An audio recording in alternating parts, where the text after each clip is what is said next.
So this isn't something I do on a regular basis, so I'm not going to be like everyone else and really good at it, but I hope that you can hear what I'm saying, and I hope you get something from it.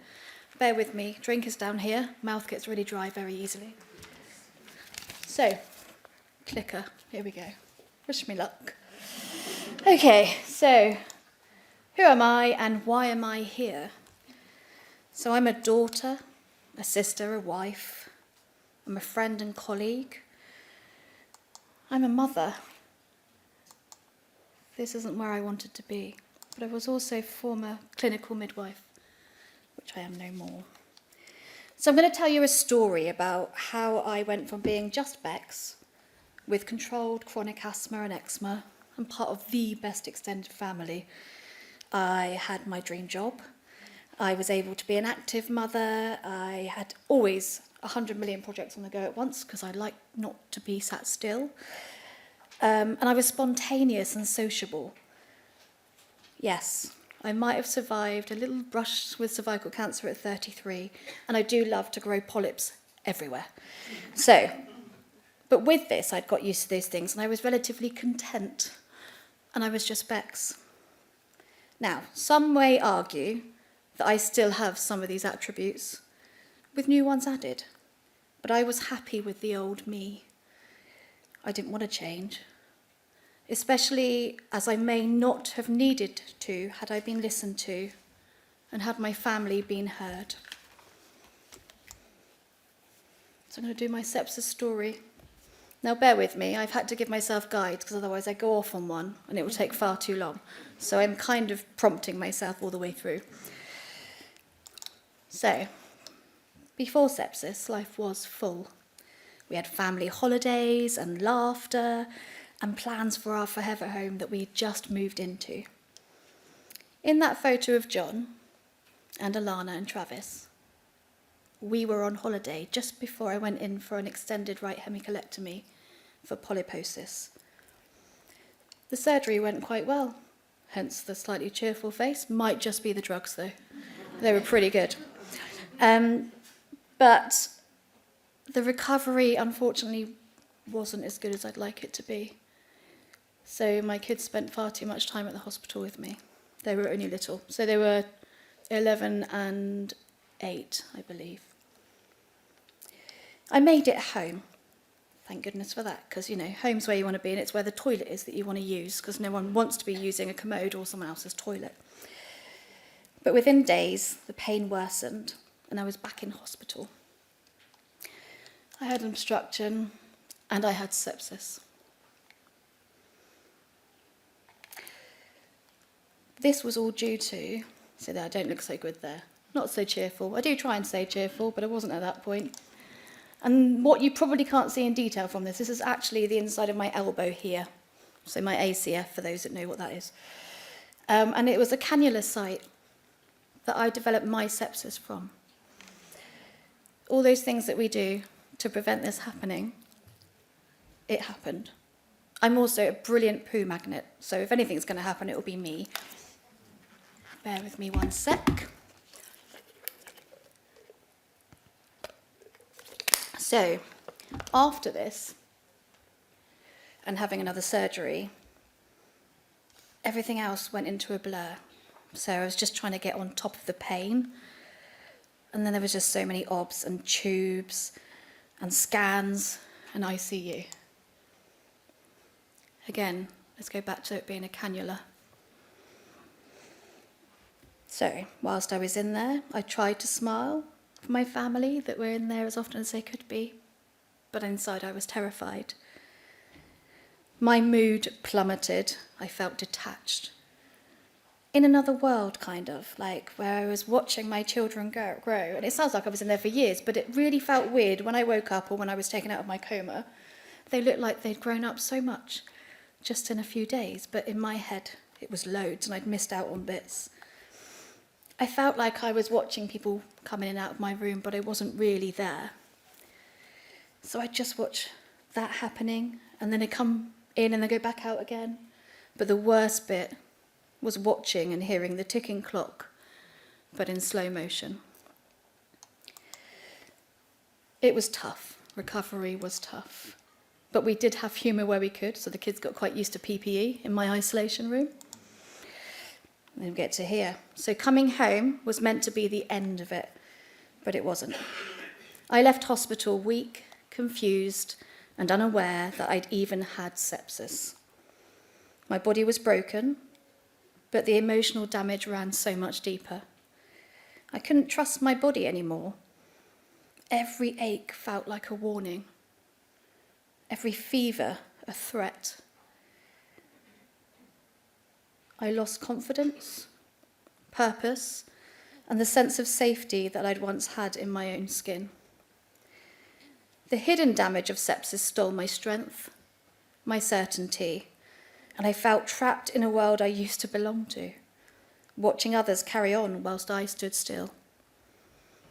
And the guilt was heavy, really heavy. Guilt for surviving, guilt for not bouncing back to the old Bex, and guilt for not being the same. Recovery came less about healing and more about rebuilding who I was. I found the wonderful UK Sepsis Trust. And through their support, I began to understand what had happened. Not just to my body. This is where my hair all fell out. Wasn't expecting that after leaving the hospital. But to the fact that I had so much else going on. So my body and mind went as they were, but I slowly learned to live with the scars, both the visible and invisible ones. Sepsis changed everything. How I see health, my family, and the fragility of life. But this story is so much bigger than me. I did get back to work, just looked a bit different because I had very little hair. But it is bigger than me. And so I've got a few responses from those that were in the thick of it with me. These are their words. They're all recorded alone, their thoughts, their memories. Please excuse the quality of some of them because I'm not technical. So good luck with this one. She was not getting better. I asked the doctors, I asked the nurses. In fact, one of the top guys there, I actually spoken to him and said I was very, very concerned about how she was. And he just said, oh, she's got a paralysed bowel. Once that starts working, she'll be fine. But she wasn't. And no matter what we said, no one would listen. I would say, she isn't like this. She wouldn't complain like this. There has to be a problem. She is in so much pain. And no one would listen. They'd say, oh, it's because she hasn't been to the toilet yet. Her bowel is not working. This is why she's in pain. But it wasn't why she was in pain. Her bowel was twisted in 3 places. And she had sepsis. One particular evening, which was going into the early hours of the morning, I was there. And I looked at her and I thought, if I don't get someone, she will die. Thankfully, the nurse who was on had already called someone, because if they hadn't, I really truly believed she would die that night. So we got her ready and she went down, and I didn't know if that was the last time I would ever see her. And we all went home and we waited. And we waited for a long time because it was a long operation. And then we were told you could go back. But to be prepared that she was on life support machine.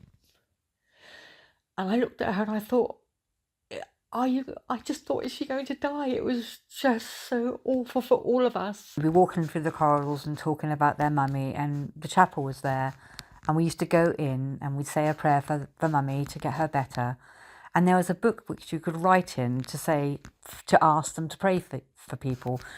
And I always remember what Alana wrote. She wrote, "Dear God, please save my mummy. Please make her well again." It was really heartbreaking.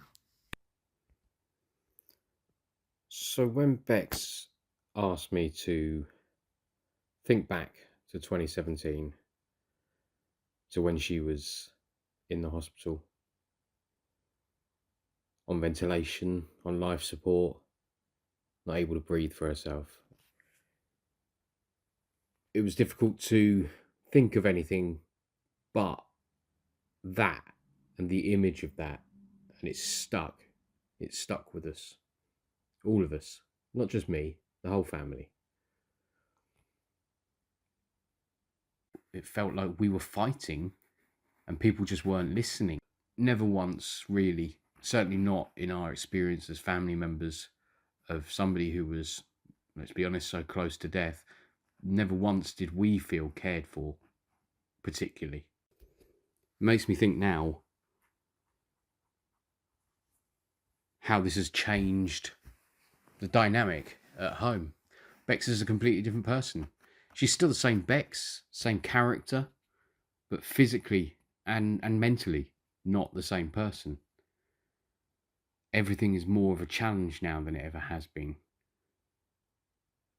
Even going for walks, all the things we used to enjoy as a family comfortably are that much harder now than they were. In all honesty, I don't remember much from the time when it all happened. I can mostly remember the smaller things, like having to wear PPE when visiting and how much I hated my dad doing my hair. The priorities of an 8-year-old, I guess.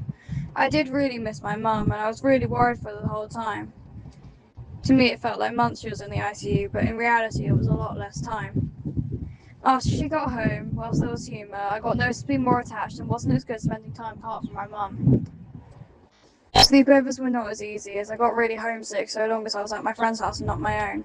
And when Mum had her liver resection, I used to use my teddies to keep her a bit of me with her and a bit of her with me. I don't remember doctors even trying to explain what was happening with Mum to me, or how she was doing health-wise. All I remember was not even being able to allowed to see her at times. Dad done quite a good job of keeping me in the dark and keeping me sheltered from it, as I was already struggling in school.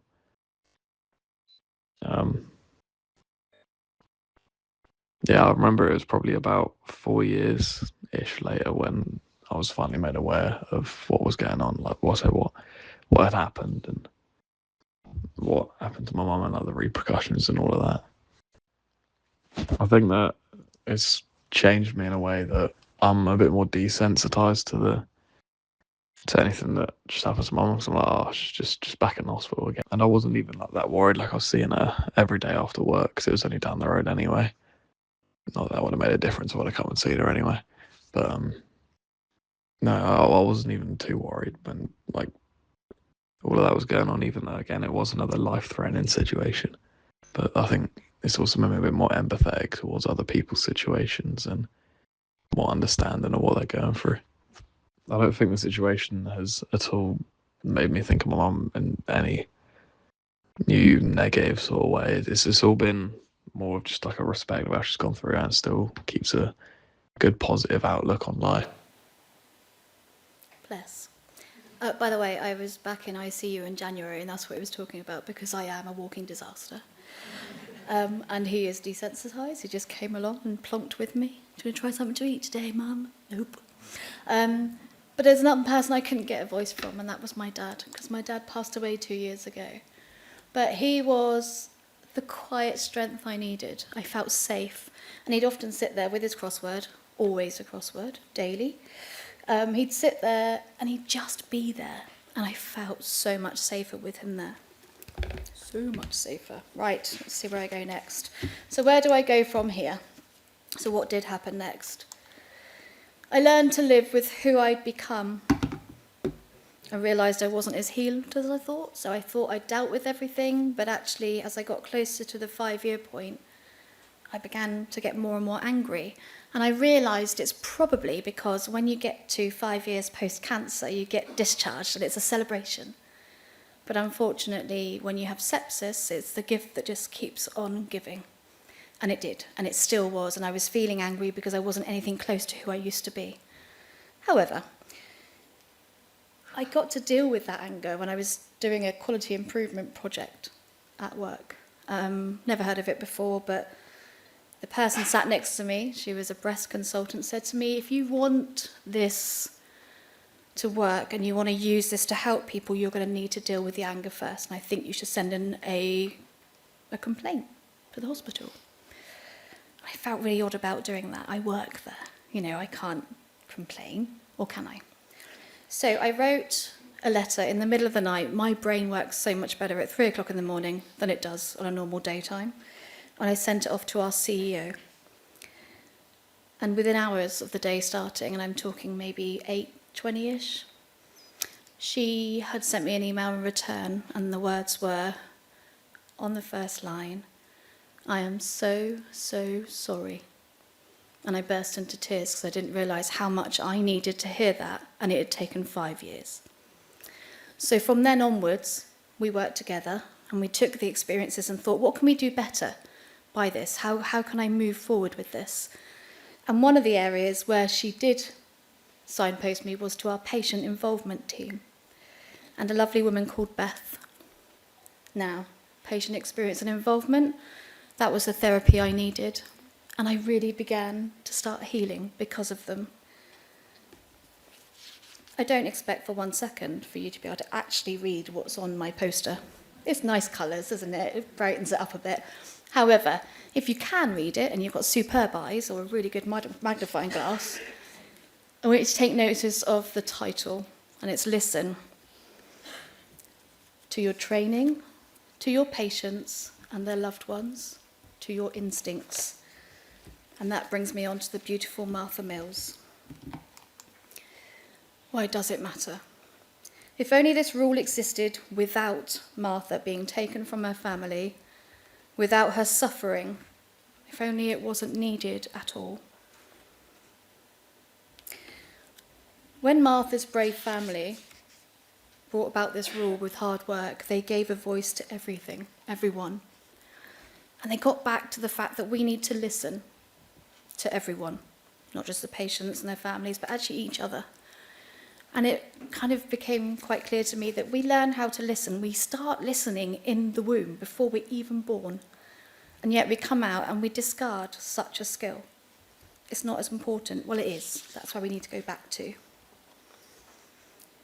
We all know, and we should know, about Martha's Rule and Call for Concern. If you don't know about it, please look into it. I was doing a practice with this with one of my colleagues, and she's clinical still, and she said, I didn't realise it was for staff as well. Everyone has a voice. No one matters. It doesn't matter if you're a consultant or a housekeeper. You can say if you feel like something's not right. It's quite amazing. So when it meets patient involvement, I was having a think about this, and it really is just that. It is the patient, and we're moving on to where we are, and the connection is about being heard, and I'll keep saying it, it's listening and being heard. And so patient involvement networks in your trusts or in your communities, they give an opportunity for this not to be needed, but they expand the time you have to make an impactful change based upon an experience. And you don't just gain them, you gain so much more. So this is a piece that I did for our trust for the patient experience bits and pieces. And I realised that by using our voices, I had something slightly different. And that was the fact that I knew what it was like on the other side of the curtain. I knew the stresses and the strains we're all under, and the services are. And I could use that. So I use it standing here with you guys today. If anyone's working clinically or anywhere in a hospital, we know how hard it is, or anywhere in health. So I do this aside. This is my voluntary bit. Had a good drive up here today, didn't I, Gillian? It's my mum, my carer. She sits everywhere with me. Poor soul. We got a bit lost. And I said I'm never coming back to Birmingham, but it actually is just the roundabouts that scare me. So going back to what I should be talking about, is about the fact that we need to involve patients, use their voices, because you don't just gain their voices from that experience. With my colleagues as volunteers together, you're gaining people that are change managers, that have been previously changed. Well, we can all do with that in our trusts. You've got someone to deal with that. Or people that were teachers or know how to speak to people. They've done lots of this sort of thing. I've learned from them. Still rubbish at keeping to time though, and I'm looking at it going, oops, no more questions. So you gain so much more, but it's still really important to me. And a thing that I use often in my speeches, and it is this one, it's the top bit. We have the opportunity to influence patient care from a perspective based upon experience, rather than an assumed understanding. And that's what we often do. If you don't listen to your patients and their families, you're not getting the the honest truth of how our services are. And we now know that the new NHS 10-year plan, which might change in 2 years for another new year 10-year plan thing, but we know at the moment it's making a big focus on using patients and their voices. So I wanted to create something, something we could rely on, because involving patients and their families and their carers needs some structure, so we follow it all. And I want it to be really snappy. It's not, it's quite long. However, I'm thinking that maybe, just maybe, we could have it somewhere and look at it. How we can save lives with patient engagement and involvement. Do a little bit of reading. I don't like reading from a slide, but I'll say it quickly because I can speak fast. Share. So we share learning and stories and insight to strengthen our understanding. We actively listen to our patients and their families and with our colleagues with intention and respect. We value the involvement and the people that we want to involve. We engage and we co-produce. This is a huge thing for me. I really believe in co-producing what we're doing. We lead with inclusion. Everyone's voice must be heard. It's really easy for us to rely on a very small bunch of people that have a voice already and not to push for those voices that are less likely to be heard. So if you're using patient experiences, please bring in all communities, because there are a lot of voices that aren't heard and we need to hear them. We need to improve together. So then we've got the voice humanity. This is the big thing. We need to humanise care by remembering that there is a person behind the patient, a person with a life and a family. And we can empower communication. We can all do this. This is something we learned from the very beginning of our working lives. And for me, we can strengthen safety. So by doing all of the above, we can strengthen safety and ultimately save lives. So yes, it's long and not snappy, but it still kind of gets the point across. And if anyone needs it, I can send it over. It's not a problem. So nearly at the end, apologies for the timing. I'm really rubbish at this. This little thing sat here. So it's an incredibly challenging journey from sepsis to here. And it really takes time to work through the trauma. But I've got a really fantastic support network around me, not just my family and my friends, but the consultants that look after me now who are patient and know that I've got a disgusting sense of humour, so they work with it, which is lovely. It is challenging, but by doing these things and sharing the experience, making something positive come out of it, I really do heal a little bit more each day. So this, my husband said, I had to put it on here. I mumbled at the end of the presentation when I was putting it together. He said, oh, that's profound. It's like, oh, I said something profound. So I had to put it in, apparently. So this is the truth. I may not be where I'm planned. It's not where I planned to be. I wanted to be a consultant midwife. That's not happening. My brain doesn't function like it used to. But I think I'm where I'm meant to be, which is in front of you guys, telling a little story, trying to keep to time and failing. So the last slide is just to say thank you for listening, and I believe we'll have some questions later if you want to. Don't hold back. I really am. I don't hold anything back at all. I tell you everything. Thank you, everyone.